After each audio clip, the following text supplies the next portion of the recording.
layers are nice and even. So we tend to cradle into wet wooden blocks to help us shape center and cool our glass.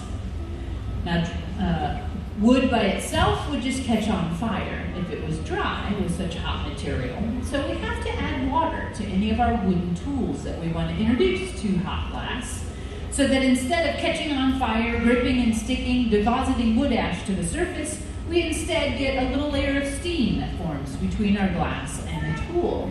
And steam becomes kind of a non-stick surface, so the glass doesn't end up having wood ash burnt to it or having our hand pad made of newspaper sticking to it.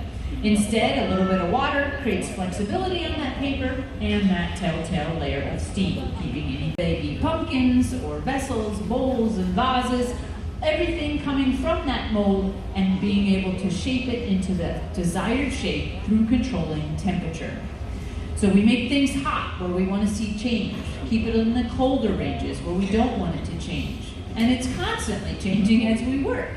So there's a big learning curve on glass making. We say at least 5 years of consistent working just to be a good beginner, having a good foundation of understanding of those basic principles of how glass moves, but also to predict the temperatures that are needed for the task at hand and to keep glass from breaking unexpectedly as we work.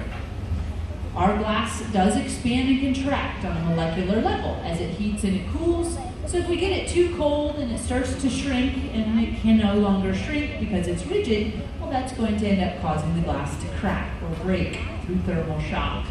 So all those thick and thin ridges are certainly going to cool unevenly. So making sure we have just the right temperature is really important. But how are we doing on questions so far? Any curiosities as we're getting?